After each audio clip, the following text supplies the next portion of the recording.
ओम शांति। आप सभी को नव वर्ष की बहुत बहुत बधाई हो, बधाई हो, बधाई।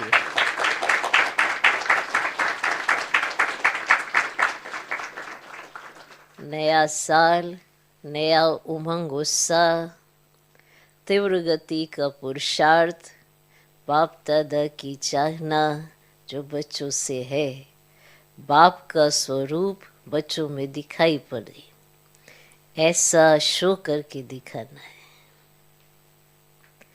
नव वर्ष, नया युग लाने का आधार है।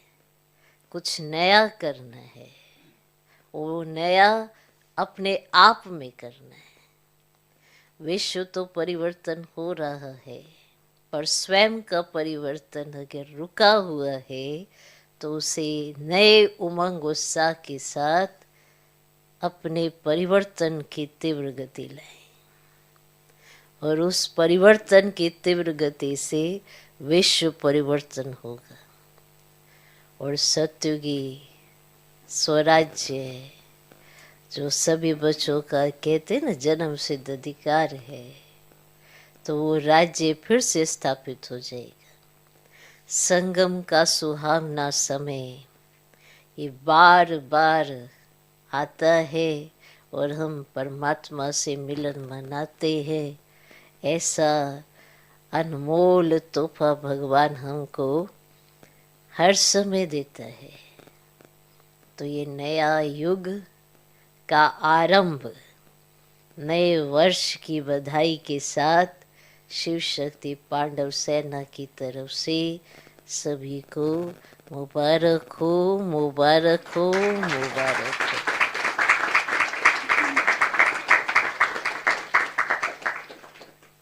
तो सभी राजी रहना जानते हैं ना। अगर हमें बाबा कहे ना आप राजी हो तो हम बहुत अच्छी हाजी करते हैं, और बाबा कहे सब राजों को जानते हो तो फिर कहते शायद कुछ बचे हुए राज होंगे। पर बाबा हर राज बच्चों के आगे खोल चुका है। अभी बाबा यही चाहता है कि ऐसे राजदार बन प्रत्यक्ष करे अपने बाप को। बाबा ने तो बच्चों को प्रत्यक्ष कर दिया ना। हर एक बच्चे को देख कर हर एक अनुभव कर सकता है कि ये ब्रह्मा कुमार है। तो बाबा ने प्रत्यक्ष किया ना बच्चों को। अब बच्चों को देखकर बाबा प्रत्यक्ष होना चाहिए, ऐसा अपना पुरुषार्थ करना है। अपनी चलन, अपना चेहरा, अपना स्वभाव, संस्कार, अपने वाइब्रेशन, जो वायुमंडल, वृत्ति, दृष्टि, कृति सुनने में कितने अच्छे लगते हैं, पर जो वाइब्रेशन दूसरों तक पहुंचता है वो वृत्ति का वाइब्रेशन। तो भाई भाई की समृद्धि तो रूहानी वृत्ति, तो उससे रूहानी वायुमंडल बनता है। ऐसा हम बच्चों को बनना है और बाप को प्रत्यक्ष करना है। ओके। ओम शांति। 1 जनवरी 2023 अव्यक्त महावाक्य, अव्यक्त बाप दादा रिवाइज कोर्स की मुरली, जिसकी ओरिजिनल डेट है 26 मार्च 1993।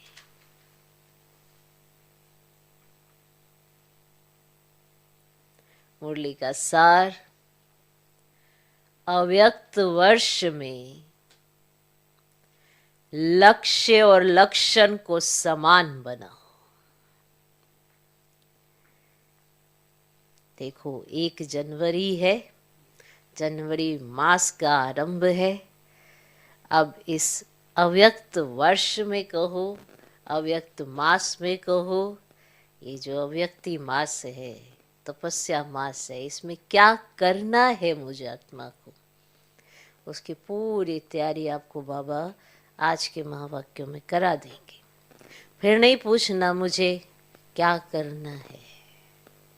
होमवर्क मिल जाएगा, उसके आधार पर अपना वर्क करना है और उस चीज को अपने स्वरूप से दिखाना है। बोल से तो बहुत कुछ सुनाते हैं, अभी कर्म ना दिखाने की बारी है। संकल्प कैसे आते कैसे नहीं हर एक को पता है, मेरे कैसे संकल्प चलते हर एक को पता है। वही बोल प्रत्यक्ष कर देते हैं, अभी कर्म ना देखने की बारी है। तो इस अव्यक्त वर्ष में लक्ष्य और लक्षण को समान बनाओ।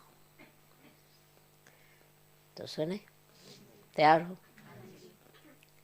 आज निराकारी और आकारी बाप दादा सर्वश्रेष्ठ ब्राह्मण आत्माओं को आकार रूप से और साकार रूप से देख रहे हैं। साकार रूप वाली आप सभी आत्माएं भी बाप के सम्मुख हो और आकारी रूपधारी बच्चे भी सम्मुख है। दोनों को बाप दादा देख हर्षित हो रहे हैं। माना साकारी भी जो सम्मुख है, आकारी भी जो सूक्ष्म स्वरूप में बाबा के सम्मुख है। तो दोनों को देख बाप दादा हर्षित हो रहे हैं। सभी के दिल में एक ही संकल्प है, उमंग है कि हम सभी बाप समान साकारी सो आकारी और आकारी सो निराकारी बाप समान बने। ऐसा ही है संकल्प। आप सबका भी यही संकल्प है कि सभी बाप समान आकारी बनना चाहते हैं, निराकारी बनना चाहते हैं, साकारी सो आकारी, आकारी सो निराकारी बाप समान बने। बाप दादा सभी के इस लक्ष्य और लक्षण को देख रहे हैं। ये लक्ष्य है ना। क्या दिखाई दिया? मेजॉरिटी का लक्ष्य बहुत अच्छा दृढ़ है, लेकिन लक्षण कभी दृढ़ है, कभी साधारण है। लक्ष्य और लक्षण में समानता आना, यह है निशानी है समान बनने की। आपका लक्ष्य क्या है? साकारी सो आकारी, आकारी सो निराकारी। तो जैसे साकारी बाबा है, आप वैसा बनना चाहते हो ना। फिर बाबा समान आकारी फरिश्ता बनना चाहते हो ना। फिर निराकारी समान बनना चाहते हो ना। तो ये लक्ष्य है ना। तो मेजॉरिटी का लक्ष्य बहुत अच्छा दृढ़ है, लेकिन लक्षण कभी दृढ़ है, कभी साधारण है। लक्ष्य और लक्षण में समानता आना, यह निशानी है समान बनने की। लक्ष्य धारण करने में, लक्ष्य धारण करने में, लक्ष्य समझ आ गया? सबका है लक्ष्य। ये लक्ष्य धारण करने में 99% भी कोई है लक्ष्य धारण करने। सोचो 99%। तो लक्ष्य धारण करने में 99% भी कोई है, बाकी नंबर वाले। आप सबका लक्ष्य है, हाथ खड़ा करो जिनका लक्ष्य है। तो हो गए ना 100%, है ना। लक्ष्य सबका है, बाकी नंबर वाले। लेकिन सदा सहज और नेचुरल नेचर में लक्षण धारण करने में कहां तक है, इसमें माइनॉरिटी 90% तक है, बाकी और नंबरवार है। तो लक्ष्य और लक्षण में, और लक्षण को भी नेचुरल और नेचर बनाने में अंतर क्यों है? समय प्रमाण सरकमस्टांस परमान, समस्या परमान। कई बच्चे पुरुषार्थ द्वारा अपने लक्ष्य और लक्षण को समान भी बनाते हैं। समय परमान, सरकमस्टांस परमान, समस्या परमान। कई बच्चे पुरुषार्थ द्वारा अपने लक्ष्य और लक्षण को समान भी बनाते हैं, लेकिन ये नेचुरल और नेचर हो जाए उसमें अभी और अटेंशन चाहिए। एक तो नेचुरल और नेचर ही बन जाए तो इसमें अभी और अटेंशन चाहिए। यह वर्ष अव्यक्त फरिश्ता स्थिति में स्थित रहने का मना रहे हो। यह देख बाप दादा बच्चों के प्यार और पुरुषार्थ दोनों को देख देख खुश होते हैं। वाह बच्चे वाह के गीत भी गाते हैं। साथ साथ अभी और आगे सर्व बच्चों के लक्ष्य और लक्षण में समानता देखना चाहते हैं। आप सब भी यही चाहते हो ना? यही चाहते हो ना? बाप भी चाहते, आप भी चाहते, फिर बीच में बाकी क्या है? आप भी यही चाहते हो, बाबा भी यही चाहते हैं, फिर बीच में बाकी क्या है? वह भी अच्छी तरह से जानते हो। आपस में वर्कशॉप करते हो ना। बाप दादा ने लक्ष्य और लक्षण में अंतर होने का विशेष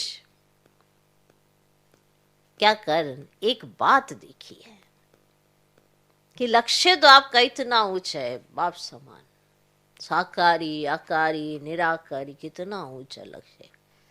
लक्षण में अंतर है। बाप दादा ने लक्ष्य और लक्षण में अंतर होने की विशेष एक ही बात देखी। चाहे आकारी फरिश्ता, चाहे निराकारी, निरंतर नेचुरल नेचर हो जाए, इसका मूल आधार है। अगर आप आकारी फरिश्ता बनना चाहते हो, चाहे आप निराकारी निरंतर और नेचुरल नेचर बन जाए आपकी, उसका आधार क्या है? निरअहंकारी बनना, निरअहंकारी बनना। ऐसे किसी से को आप में अहंकार है, कोई मानेगा भी नहीं और कहेगा कहाँ आपने देखा मेरे में अहंकार। लेकिन हमारे ये सब कुछ नेचुरल और नेचर बन जाए, जो हमारा लक्ष्य है, उसमें एक मूल आधार है निरअहंकारी बनना। अहंकार अनेक प्रकार का है। सिर्फ मोटे शब्द में कहा जाता है अहंकार, लेकिन यह है अनेक प्रकार का। सबसे विशेष कहने में भल एक शब्द आता है, देह अभिमान है। यही बोलते एक दूसरे को, तुम्हें देह अभिमान है, तुम्हें देह अभिमान है, तुम्हें देह अभिमान आ गया। कहने में यही शब्द आता है, लेकिन देह अभिमान का विस्तार वो होता है। एक है मोटे रूप में देह अभिमान, जो कई बच्चों में नहीं भी है, जो मोटे रूप का देह अभिमान, मैं ये मैं ये मैं ये, जो कई बच्चों में नहीं भी है। चाहे स्वयं की देह, चाहे औरों की देह। अगर औरों की देह का भी आकर्षण है, वो भी देह अभिमान है। अगर आपको औरों की देह का आकर्षण है, तो वो भी देह अभिमान है। कई बच्चे इस मोटे रूप में तो पास हैं। मोटे रूप से देह के आकार में लगाव अभिमान नहीं है, परंतु इसके साथ साथ देह के संबंध से अपने संस्कार विशेष हैं, बुद्धि विशेष है, गुण विशेष है, कोई कलाएं विशेष हैं, कोई शक्ति विशेष है, उसका अभिमान अर्थात अहंकार नशा, रोब, ये सूक्ष्म देह अभिमान है। तो देह के संबंध से अपने संस्कार विशेष हैं। मेरे संस्कार बड़े अच्छे हैं, अपने आप में ये महसूस करते रहना। मेरी बुद्धि बड़ी अच्छी है, बहुत विशेष बुद्धि है, गुण तो मेरे में कूट कूट के भरे हैं। कलाएं कुछ भी हो, हमको सब आता है। बहुत विशेष कलाएं भगवान ने भर दी हमारे में, वाह। कोई शक्ति विशेष है, उसका अभिमान अर्थात अहंकार, नशा, रोब, ये सूक्ष्म देह अभिमान है। अगर इन सूक्ष्म अभिमान में से कोई भी अभिमान है तो ना आकारी फरिश्ता नेचुरल निरंतर बन सकते, ना निराकारी बन सकते। कोई भी अगर इनमें से कोई भी है तो ना तो क्या बन सकते, ना तो आकारी फरिश्ता बन सकते और ना तो निराकारी बन सकते। क्योंकि आकारी फरिश्ते में भी देवान नहीं है, डबल लाइट है। दे अहंकार निराकारी बनने ही नहीं देगा। सभी ने इस वर्ष अटेंशन अच्छा रखा है, उमंग उत्साह भी है, चाहना भी बहुत अच्छी है, चाहते भी हैं, लेकिन आगे और अटेंशन प्लीज। चेक करो, किसी भी प्रकार का अभिमान व अहंकार नेचुरल स्वरूप से पुरुषार्थी स्वरूप तो नहीं बना देता है। जो चीज आपकी नेचुरल होनी चाहिए उससे आप पुरुषार्थी स्वरूप में तो नहीं आ रहे हैं। किसी भी प्रकार का अभिमान या अहंकार आपको नेचुरल स्वरूप से पुरुषार्थी स्वरूप तो नहीं बना देता है। कोई भी सूक्ष्म अभिमान अंश रूप में भी रहा हुआ तो नहीं है। तो जो समय परमान और कहां सेवा परमान भी मर्ज हो जाता है, क्योंकि अंश मात्र ही समय पर धोखा देने वाला है। इसलिए इस वर्ष में जो लक्ष्य रखा है, बाप दादा यही चाहते हैं कि लक्ष्य संपन्न होना ही है। चलते चलते कोई विशेष स्थूल रूप में उस दिन उस समय कोई भूल भी नहीं करते हो। ऐसा होता है ना, कई बार चलते चलते उस दिन कोई भूल भी नहीं की है, कुछ भी नहीं, लेकिन कभी कभी ये अनुभव करते हो ना कि आज वह ना मालूम क्या है, जो जैसी खुशी होनी चाहिए ना वैसी नहीं है। ना मालूम आज अकेलापन व निराशा व व्यर्थ संकल्पों का अचानक तूफान क्यों आ रहा है। अमृत वेला भी किया, क्लास भी किया, सेवा भी, जॉब भी किया, परंतु ये क्यों हो रहा है। किया तो मैंने सारे कुछ है दिनचर्या में, फिर ये हो क्या रहा है, कारण क्या होता है। मोटे रूप में तो चेक कर लेते हो और उसमें समझते हो कि कोई गलती तो नहीं हुई, लेकिन सूक्ष्म अभिमान का स्वरूप का अंश सूक्ष्म में प्रकट हो जाता है। इसीलिए कोई भी काम में दिल ही नहीं लगेगी, क्योंकि जो सूक्ष्म अभिमान का अंश भी अगर प्रकट हो गया तो कोई भी काम में दिल ही नहीं लगेगी। वैराग्य, उदास उदास फील होगा।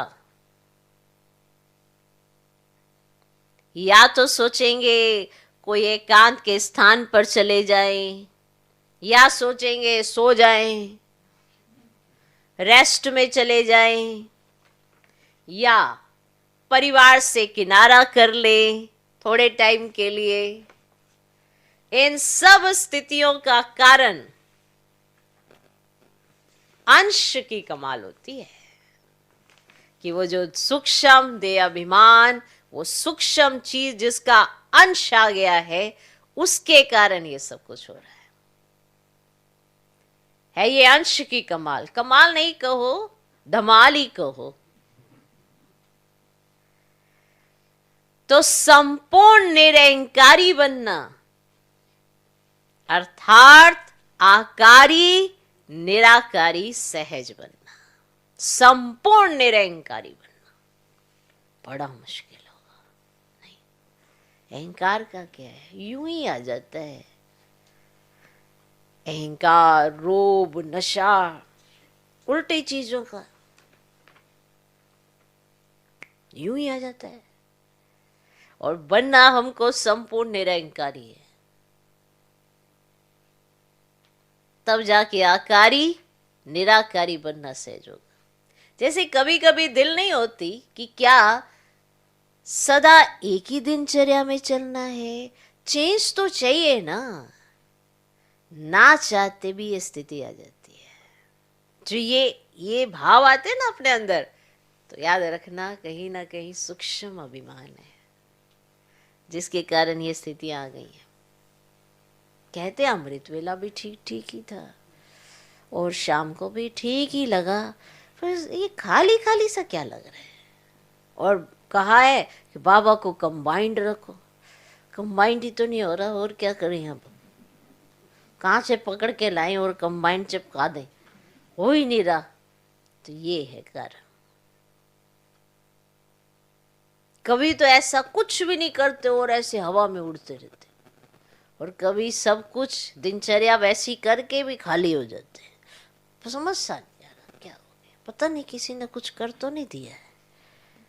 ये भी ख्यालात कईयों को आ जाते हैं, है ना। अपनी स्थिति अपनी वजह से खराब हो रही है, फिर उसमें दूसरों का दोष मढ़ देते हैं। जब निरहंकारी बन जाएंगे ना, तो आकारी और निराकारी बनने का आधार क्या हुआ, संपूर्ण निरहंकारी। जब निरहंकारी बन जाएंगे तो आकारी और निराकारी स्थिति से नीचे आने की दिल ही नहीं होगी, उसी में ही लवलीन अनुभव करेंगे। क्योंकि आपकी ओरिजिनल अनादि स्टेज तो निराकारी है ना। निराकार आत्मा ने इस शरीर में प्रवेश किया है, शरीर ने आत्मा में नहीं प्रवेश किया, आत्मा ने शरीर में प्रवेश किया। तो अनादि ओरिजिनल स्वरूप तो निराकारी है ना, कि शरीरधारी। शरीर का आधार लिया, लेकिन लिया किसने, सुन रहे हो, आप आत्मा ने। निराकार ने साकार शरीर का आधार लिया, माना मुझ आत्मा ने निराकारी आत्मा साकार शरीर का आधार लिया। तो ओरिजिनल क्या हुआ, आत्मा ये शरीर, आत्मा ये पक्का है। तो ओरिजिनल स्थिति में स्थित होना सहज, या आधार लेने वाली स्थिति में सहज, जो आपकी ओरिजिनल स्थिति है उसमें स्थित होना सहज, या आधार लेने वाली स्थिति में स्थित होना सहज। अहंकार आने का दरवाजा एक शब्द है, और कौन सा, अहंकार आने का दरवाजा एक शब्द है, कौन सा, मैं। तो ये अभ्यास करो, जब भी मैं शब्द आता है तो ओरिजिनल स्वरूप सामने लाओ। मैं कौन, मैं आत्मा या फलाना फलानी। औरों को ज्ञान देते हो ना, मैं शब्द ही उड़ाने वाला है, मैं शब्द ही नीचे ले आने वाला है, ऐसे देते हो ना ज्ञान। मैं कहने से ओरिजिनल निराकार स्वरूप याद आ जाए, ये नेचुरल हो जाए, तो ये पहला पार्ट सहज है ना। तो इसी को चेक करो, आदत डालो, आदत डालो। मैं सोचा और निराकारी स्वरूप स्मृति में आ जाए। कितनी बार मैं शब्द कहते हो ना, मैंने ये कहा, मैं ये करूंगी, मैं ये सोचती हूं, अनेक बार मैं शब्द यूज करते हो। तो सहज विधि यह है, निराकारी व आकारी बनने की। जब भी मैं शब्द यूज करो, फौरन अपना निराकारी ओरिजिनल स्वरूप सामने आए। जब भी मैं बोलो तो उसके पीछे निराकारी ओरिजिनल स्वरूप आपका सामने आना चाहिए कि मैं कौन। ये मुश्किल है या सहज है? फिर तो लक्ष्य और लक्षण समान हुआ ही पड़ा है। सिर्फ ये युक्ति निरहंकारी बनाने का सहज साधन अपना करके देखो। ये देह भान का मैं समाप्त हो जाए, क्योंकि मैं शब्द ही देह अहंकार में लाता है। और अगर मैं निराकारी आत्मा स्वरूप हूं, यह स्मृति में लाएंगे तो यह मैं शब्द ही देह भान से परे ले जाएगा। ठीक है ना? सारे दिन में 25-30 बार तो जरूर कहते होंगे, मैं 25-30 बार तो जरूर कहते होंगे। बोलते नहीं हो तो सोचते तो होंगे मैं। अच्छा चलो, आपने मैं शब्द से बोला नहीं, आज मौन रखा किसी ने तो बोला नहीं, तो सोचते तो होंगे कि मैं ये करूंगी, मुझे ये करना है, प्लान भी बनाते हो तो सोचते हो ना। तो इतने बार का अभ्यास आत्मा स्वरूप की स्मृति क्या बना देगी? निराकारी। निराकारी बन आकारी फरिश्ता बन कार्य किया और फिर निराकारी। कर्म संबंध के स्वरूप से संबंध में आओ, संबंध को बंधन में नहीं लाओ। देह अभिमान में आना अर्थात कर्म बंधन में आना, देह संबंध में आना अर्थात कर्म संबंध में आना। दोनों में अंतर है। देह का आधार लेना और देह के वश होना, दोनों में अंतर है। आपने देह का आधार लिया, ये स्मृति है। आप देह के वश हो रहे हैं, तो दोनों में अंतर है। फरिश्ता व निराकारी आत्मा देह का आधार लेकर देह के बंधन में नहीं आएगी, संबंध रखेगी लेकिन बंधन में नहीं आएगी। तो बाप दादा फिर इसी वर्ष में रिजल्ट देखेंगे कि निरहंकारी आकारी फरिश्ते और निराकारी स्थिति में लक्ष्य और लक्षण कितने समान हुए। तो बाप दादा इस वर्ष में रिजल्ट देखेंगे कि निरहंकारी आकारी फरिश्ते और निराकारी स्थिति में लक्ष्य और लक्षण कितने समान हुए। महानता की निशानी है,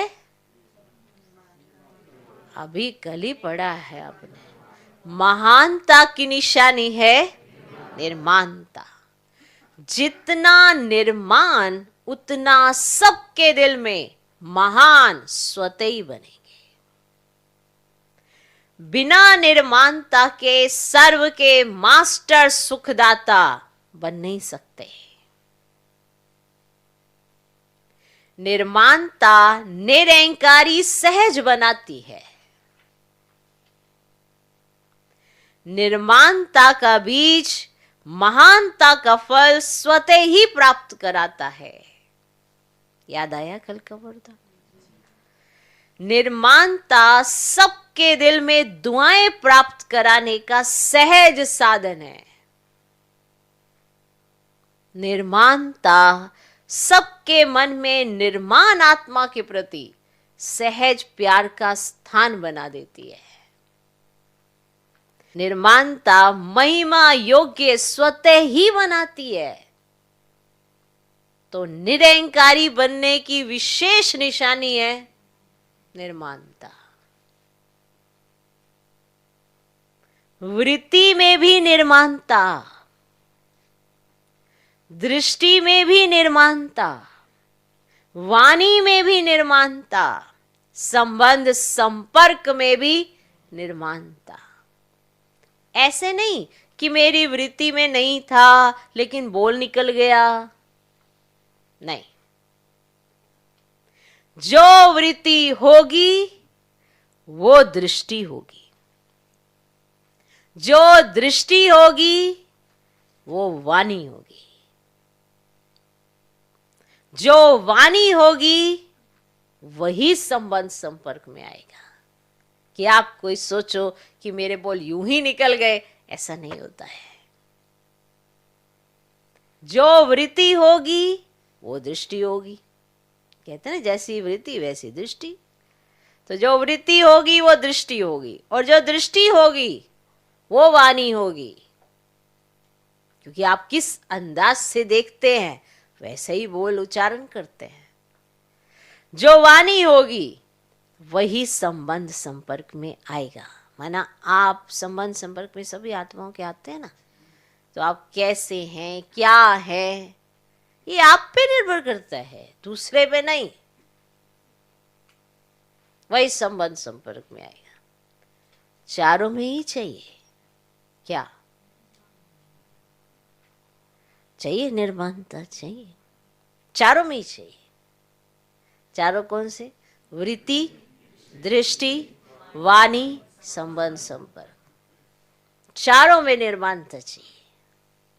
जो वृत्ति होगी वो दृष्टि होगी, जो दृष्टि होगी वो बोल होंगे, और जो बोल होंगे वही संबंध संपर्क में होगा। तो चारों में ही चाहिए। तीन में है, एक में नहीं है, तो भी अहंकार आने की मार्जिन है, तो भी आपको अहंकार आ जाएगा। कहीं सोचे नहीं मेरी वृत्ति ठीक है, मेरी दृष्टि ठीक है, वाणी भी मेरी ठीक ठीक है, बस ये ना संबंध संपर्क में जो आना पड़ता है ना, बस उसी में सारी गड़बड़ है।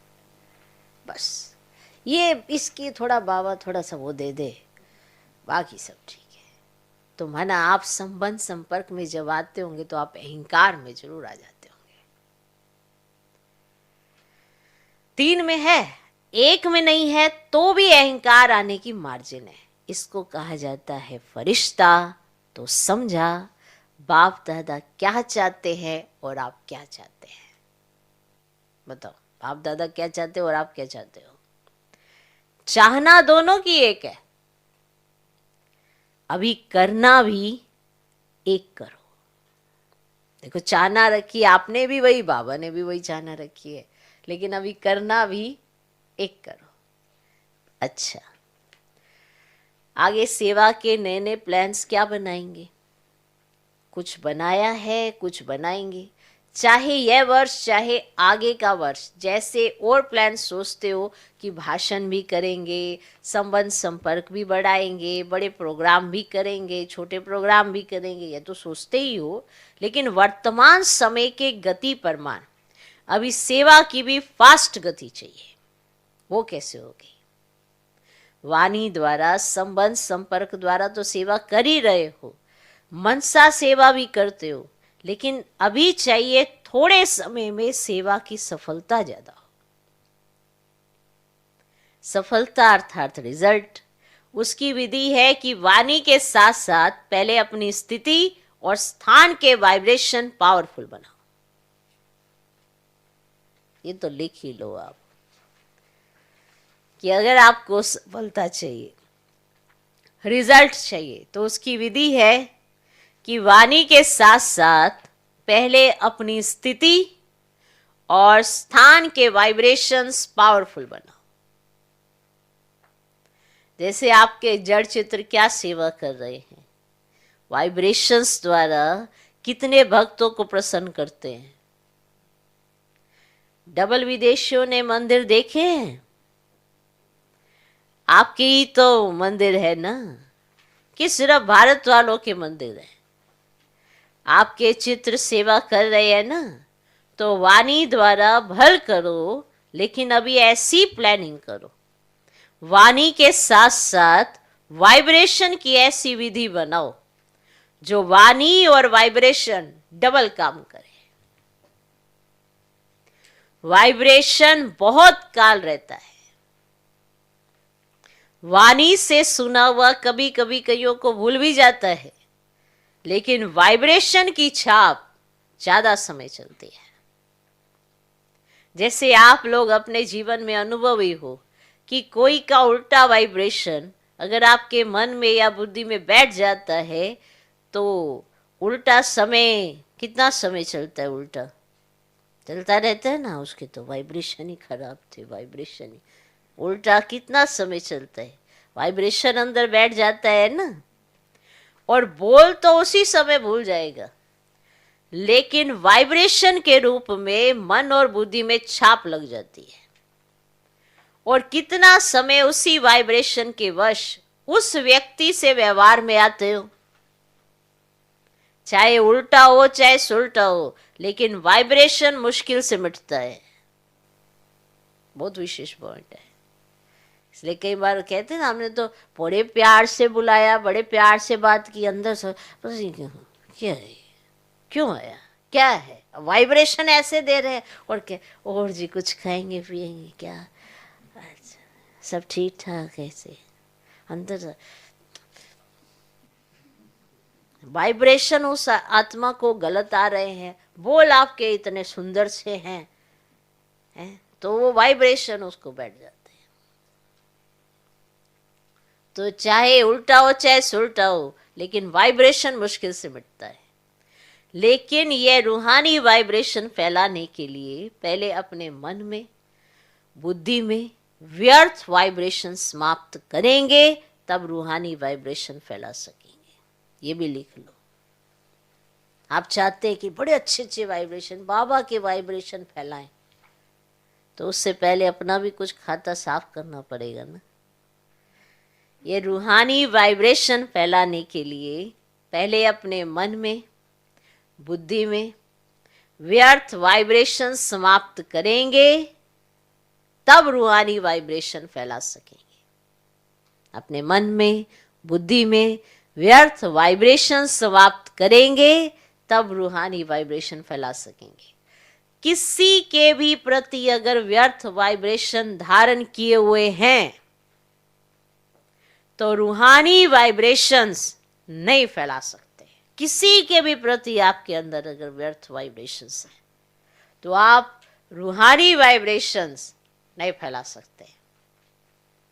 व्यर्थ वाइब्रेशन रूहानी वाइब्रेशन के आगे एक दीवार बन जाते हैं। चाहे सूर्य कितना भी प्रकाश में हो, अगर सामने दीवार आ गई तो, बादल आ गए तो सूर्य के प्रकाश को प्रज्वलित होने नहीं देते।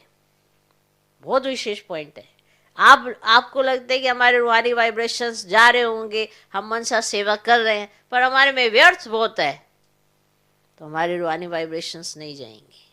या किसी के भी प्रति हमारे अंदर बहुत व्यर्थ चलता है, बहुत व्यर्थ रखा है अंदर, तो रूहानी वाइब्रेशंस नहीं फैला सके। माना सूर्य के आगे बादल, एक ऐसी दीवार जो सूर्य की रोशनी को छुपा दे। ये तो अनुभवी हो ही, आप नहीं देख ही रहे हो, सारा दिन देखते होंगे, ऊपर ऐसे गर्दन कर कर के देखते, ये सूरज निकला, सूरज तो निकला है, ये बादल नहीं छट रहे हैं। ऐसे वैसे कहने में यही आता है, सूरज नहीं निकला है, ऐसे ही बोलते हैं। वो कहते मैं तो निकला पड़ा, इसीलिए तो कहीं पर तुम दिख रहा हूं, कहीं पर नहीं दिख रहा हूं। खेल भी सारा यही है। ज्ञान सूर्य है, साथ में है, पर बुद्धि में अज्ञान ही इतना है, बादल ही इतने हैं, तो ज्ञान भी कहां से प्रकट हो जाएगा। व्यर्थ ही इतने वाइब्रेशन है, रूहानी वाइब्रेशन कहां से मिल जाएंगे। हमारी वजह से वाइब्रेशन, रूहानी वाइब्रेशन नहीं फैल पाते, क्योंकि हमने व्यर्थ वाइब्रेशन का बादल माना सूर्य के आगे लाके खड़ा कर दिया। कितनी बड़ी बात है भाई। तो सूर्य चाहे कितना भी प्रकाश में क्यों ना हो, अगर उसके सामने दीवार आ गई, बादल आ गई, तो सूर्य के प्रकाश को प्रज्वलित होने नहीं देते। जो पक्का वाइब्रेशन है वो है दीवार, और जो हल्के वाइब्रेशन है वो है हल्के बादल या काले बादल। दीवार से तो सूरज की रोशनी अंदर आती नहीं है। वो रूहानी वाइब्रेशंस को आत्माओं तक पहुंचने नहीं देंगे।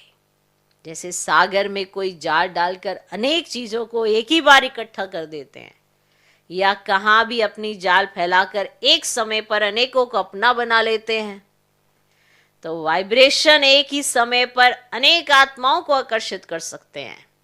वाइब्रेशन वायुमंडल बनाते हैं। कहते हैं यहाँ के ना वाइब्रेशन बड़े अच्छे हैं, उन्हीं वाइब्रेशन से वो खुशनुमा वायुमंडल बनता है। और ये वाइब्रेशन किसके? दीवारों के नहीं होते हैं, आत्माओं के होते हैं।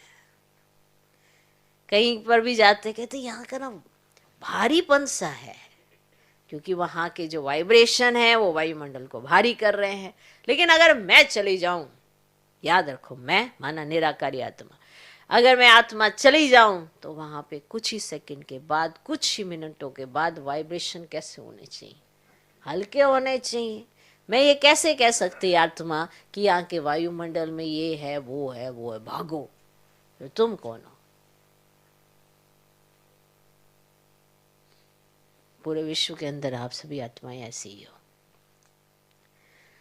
ओके, तो वाइब्रेशन वायुमंडल बनाते हैं। तो आगे की सेवा में वृत्ति द्वारा रूहानी वाइब्रेशन से साथ साथ सेवा करो, तभी फास्ट होगी। वाइब्रेशन और वायुमंडल के साथ साथ वाणी की भी सेवा करेंगे तो एक ही समय पर अनेक आत्माओं का कल्याण कर सकते हो। बाकी प्रोग्राम्स के लिए आगे भी बनी बनाई स्टेज का प्रयोग और ज्यादा करो, उसको और बढ़ाओ। संपर्क वालों द्वारा ये सहयोग लेकर इस सेवा की वृद्धि को प्राप्त कर सकते हैं। अब सहयोगियों का सहयोग किसी भी विधि से बढ़ाते चलो तो स्वतः ही सेवा में सहयोगी बनने से सहज योगी बन जाएंगी। कई ऐसी आत्माएं होती हैं जो सीधा सहज योगी नहीं बनेंगी, लेकिन सहयोग लेते जाओ, सहयोगी बनाते जाओ। सीधा सहज योगी नहीं बनेंगी, लेकिन उनसे ना सहयोग लेते जाओ, उन्हें सहयोगी बनाते जाओ। तो सहयोग में आगे बढ़ते बढ़ते बढ़ते बढ़ते सहयोग उन्हों को योगी बना देता है, समझे? तो सहयोगी बनाओ, फिर धीरे धीरे वो भी सहज योगी बन जाएंगे। तो सहयोग में आगे बढ़ते बढ़ते सहयोग उन्हों को योगी बना देता है। तो सहयोगी आत्माओं को और स्टेज पर लाओ, उन्हों का सहयोग सफल करो। समझा क्या करना है? कोई एक आत्मा भी सहयोगी बनती है तो वह आत्मा प्रैक्टिकल में सहयोग लेने से, देने से, प्रत्यक्ष दुआओं से सहज आगे बढ़ती है और अनेकों की सेवा के निमित्त बनती है। साथ साथ वर्ष में मास मुकर्रर करो, ये विशेष पॉइंट बाबा ने सेवा के लिए कहा। साथ साथ पूरे वर्ष में, क्योंकि पूरे वर्ष का चार्ट बाबा बता रहे हैं, साथ साथ वर्ष में मास मुकर्रर करो। कुछ मास विशेष स्वयं के पुरुषार्थ व श्रेष्ठ शक्ति धारण करने के अभ्यास के, जिसको आप तपस्या, रिट्रीट या भटियां भी कहते हो। हर एक देश के प्रमाण 2-2 मास फिक्स करो, मन जैसी सीजन हो। 2 मास तपस्या के, 2 मास छोटी छोटी सेवाओं के और 2 मास बड़े रूप की सेवाओं के, ऐसे फिक्स करो। ऐसे नहीं कि 12 मास सेवा में इतने बिजी हो जाओ जो स्व की प्रगति के लिए टाइम ही कम मिले। तो जैसा देश का सीजन हो, कई समय ऐसे होते हैं जिसमें बाहर की विशेष सेवा नहीं कर सकते, वो समय अपने प्रगति के लिए विशेष रूप से रखो। कोई ऐसे समय भी होते हैं सारा साल सेवा नहीं करो, यह भी नहीं हो सकता, और सारा साल सिर्फ तपस्या करो, यह भी नहीं हो सकता। इसीलिए दोनों को साथ साथ लक्ष्य में रखते हुए अपने स्थान के प्रमाण, जैसा उनका स्थान है जहाँ पर रहते हैं, मुकर्रर करो, जिसमें सेवा और स्व की प्रगति दोनों साथ साथ चले। अच्छा, इस वर्ष की सीजन की समाप्ति है, मार्च की है ना। समाप्ति में क्या किया जाता है? समाप्ति में एक तो समारोह किया जाता है और दूसरा आध्यात्मिक बातों में स्वाहा किया जाता है। तो अभी स्वाहा क्या करेंगे? एक बात, विशेष मन बुद्धि से स्वाहा करो, वाणी से नहीं, सिर्फ पढ़ लिया वह नहीं, मन बुद्धि से स्वाहा करो। फिर देखो स्व और सेवा में तीव्र गति कैसे होती है। तो आज की लहर है किसी भी आत्मा के प्रति, आज की क्या करना है, किसी भी आत्मा के प्रति व्यर्थ वाइब्रेशन को स्वाहा करो। ये लिख लो क्या करना है। आज की लहर है किसी भी आत्मा के प्रति व्यर्थ वाइब्रेशन को स्वाहा करो। स्वाहा कर सकते हो कि थोड़ा थोड़ा रहेगा? स्वाहा कर सकते हो कि थोड़ा थोड़ा रहेगा? कुछ भी हो, मैं तो बाप समान नहीं हूं ना, इतना ही चेक कर लो। बात कैसी भी हो, कुछ भी हो, इस समय मैं बाप समान नहीं हूं। फिर कहें लक्ष्य यही है कि बाबा जैसा बनना है, और कोई लक्ष्य ही नहीं है तुम्हारे जीवन का। है क्या कोई लक्ष्य कि थोड़ी थोड़ी मार्जिन चलेगी? तो जब लक्ष्य यही है तो फिर बाकी सब चीजें अडॉप्ट करके करना क्या है? वही चीजें अडॉप्ट करो जो उन्हें अच्छी लगती हैं, तब जाके हम कर सकते हैं पूरी तरह से स्वाहा। किसी भी आत्मा के प्रति व्यर्थ वाइब्रेशन को स्वाहा करो। स्वाहा कर सकते हो कि थोड़ा थोड़ा रहेगा? ऐसे ही नहीं समझो कि ये है ही ऐसा तो वाइब्रेशन तो रहेगा ही। ऐसा नहीं कि भूलें नहीं होती, भूलों से शिक्षा भी मिलती है। भूल ना हो तो शिक्षा स्वरूप कैसे बनोगे?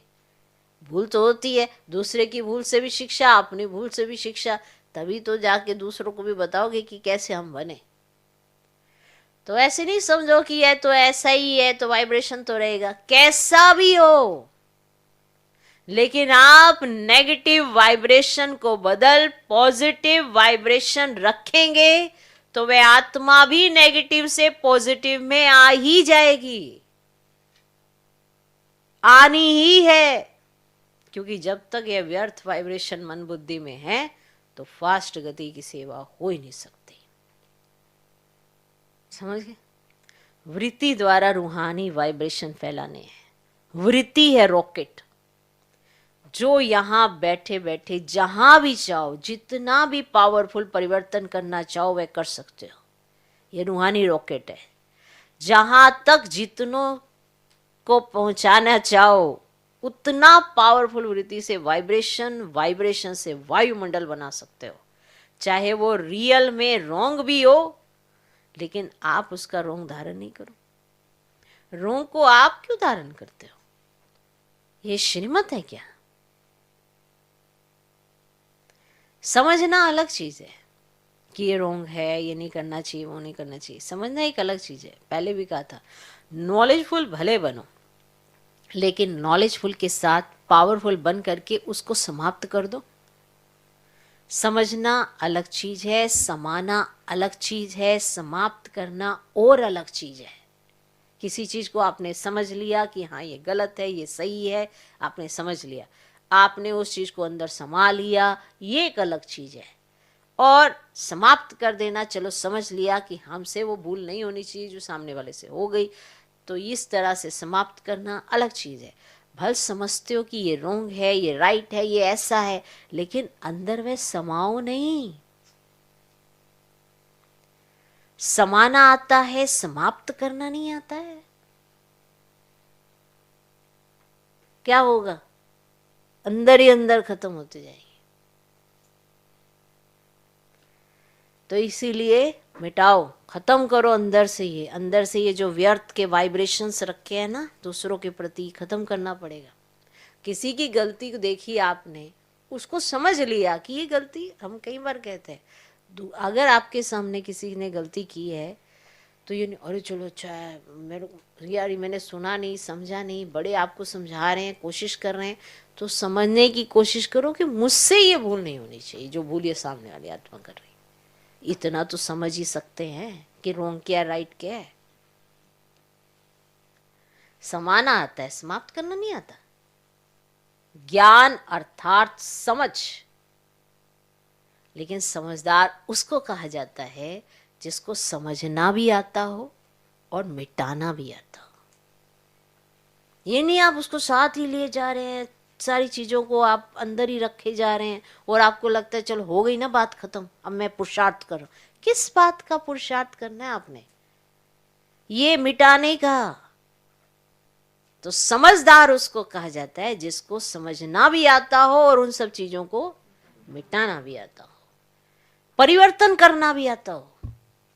ये नहीं कि कोई बात आ गई आपने उसको अंदर रख ली और अब आप उसको अंदर रख के चलेंगे और सोचेंगे पुरुषार्थ करना है। कौन सा पुरुषार्थ करोगे? कैसा पुरुषार्थ करोगे आप ना तो उस बात का स्वरूप बदल पा रहे हो, ना अपना चिंतन चेंज कर पा रहे हो, तो बताओ क्या पुरुषार्थ करोगे आप? समझदारी किसे कहा जाता है? ज्ञान किसे कहा जाता है? ज्ञान माना समझ, नॉलेज। उस नॉलेज का प्रयोग हर जगह होता है। ये पूरा यूनिवर्स ये नॉलेज ही तो चला आ रहा है। किससे चल रही है? बाबा ज्ञान का सागर है। हम कई बार कहते हैं अरे ज्ञान इमर्ज करो, ज्ञान इमर्ज करो। कहते हैं आत्मा का, ये परमात्मा का, ये सृष्टि चक्र का, किसका ज्ञान? जिस चीज को आप कर रहे हो उसका ज्ञान इमर्ज करो, सब कुछ होगा। क्योंकि ऑलमाइटी अथॉरिटी जो साथ में है, ये कैसे भूल जाते हैं? तो समझदार उसको कहा जाता है जो समझना भी जिसको आता है, मिटाना भी आता हो और परिवर्तन करना भी आता हो। इस वर्ष में मन और बुद्धि को बिल्कुल व्यर्थ से फ्री करो। लिख लो, वैसे ये नया साल शुरू हो गया ना आपका, बिल्कुल व्यर्थ से फ्री कर देना है। देखो व्यर्थ सोचना, समझना, देखना, इससे ना कुछ प्राप्ति नहीं होती है। तो इस वर्ष में मन और बुद्धि को बिल्कुल व्यर्थ से फ्री करो। सब व्यर्थ है। एक तो अनुमान जो लगाते हैं ना, ये बहुत ही खराब है। ये व्यर्थ की जड़ है वैसे तो, ये जो अनुमान लगाते रहते हैं। बात कर लो, पर बात तो कर रहे हैं, फिर बात भी ठीक नहीं होती हमारे से, उसमें भी अनुमान है। क्योंकि जो समझ दी जाती है उसको एडॉप्ट करना भी सीखो, तब जाके परिवर्तन होता है। इस वर्ष में मन और बुद्धि को बिल्कुल व्यर्थ से फ्री करो। यही फास्ट गति को साधारण गति में ले आती है। इसीलिए ये समाप्ति समारोह करो, अर्थात स्वाहा करो, बिल्कुल क्लीन। कैसा भी है लेकिन क्षमा करो। आता है क्षमा करना? आता है? कर दिया आपको क्षमा, कर दिया ना आपको क्षमा, हो गई, सॉरी हो गया, हो गया। आप अपने रास्ते में अपने रास्ते। ये कैसी सॉरी थी? पता नहीं कैसे वाली क्षमा करिए। किसी भी चीज को जब तक आप समझोगे नहीं ना, तब तक क्षमा नहीं होती है। तो बाबा बहुत गुह्य और बहुत यानी प्रैक्टिकल बातें बता रहे हैं। शब्द वही हैं, अगर आपको अर्थ उसका अच्छे से समझ आ गया तो समझ में आएगा कि मेरा ही पूरा एपिसोड चल रहा है। तो अभी इस वर्ष आप व्यर्थ से बिल्कुल फ्री करो अपने आप को। यही फास्ट गति को साधारण गति में ले आती है। ये समाप्ति समारोह करो, अर्थात स्वा करो, बिल्कुल क्लीन। कैसा भी है लेकिन क्षमा करो। शुभ भावना, शुभ कामना की वृत्ति से शुभ वाइब्रेशंस धारण करो। ये सब ना सोचना पड़ता है अंदर। शुभ भावना, शुभ कामना क्या होती है? हम सभी कहते हैं हमारी तो बड़ी शुभ भावना, और सामने वाला व्यक्ति अगर नर्मता से बात भी करे तो आप पुरानी बातें उखाड़ के इस तरह से ले आएंगे, तो ये कौन सी शुभ भावना, शुभ कामना है? ये काम नहीं करती है।